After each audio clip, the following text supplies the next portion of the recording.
Great. So, and you said you were going to give us an indication of what an objection handling technique looks like. Exactly, yes. So we're looking at the objection handling technique. Crucially, this technique demonstrates active listening. So it shows that the person who has an objection, it shows them that you're really listening to what they have to say. So it shows that I'm really interested in listening to what's going on.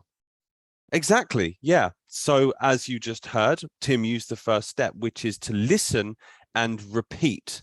So the first step when you receive an objection is not to answer the objection, but to simply acknowledge that the objection is there. And the best way to do that is by repeating it. So I just repeat what you said. Yeah? Exactly, yeah. But don't I sound stupid if I just carry on repeating what you say? Well, yes. but but actually the best way to do it is avoid something called parroting, avoid just repeating every word. The best way to do it is to pull out one or two of the most important points and repeat or paraphrase those points. So the key thing is that you're communicating that you've heard the other person. You don't have to communicate that you've memorized every word they said. Okay, so you repeat what they say and then ask a question around it. And but do you have to do that a few times, or can you then go directly to the answer? So that entirely depends. The key thing with the first two stages, so listen, repeat, and then ask a clarifying question, the key thing you're doing is fully understanding the objection, fully understanding their position, not just the objection itself, but why they're saying it, and is that really the whole objection, or is the problem actually slightly different? So the process of repeating and clarifying takes as long as it takes to fully understand what the real objection is, and then you can really answer it.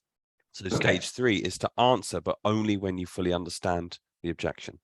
Great, which means we don't need to look at the whole process, because I mean, simply the fact that you're actively listening to somebody and demonstrating that through repetition and then paraphrasing and then asking a question which demonstrates your interest, that's already enough, right?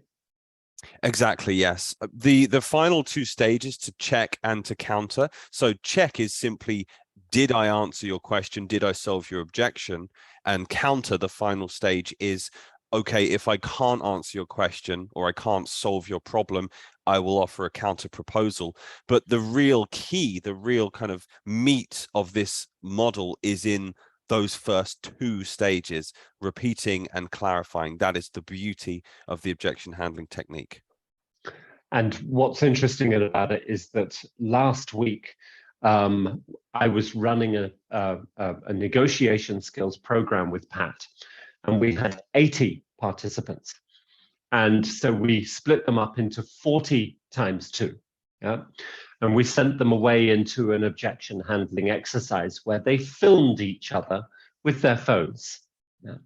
And we gave them a series of typical objections that came from internal, company situations, like, that won't work, it's too expensive, it's way too complicated, we've tried that before and it's never worked before, we don't trust you guys to do a good job, we don't have the resources for this, etc. Yeah? And we called the exercise active listening. Yeah, so literally a big title on it that said, your job is to practice active listening. Then we sent them into the exercise and they had to respond.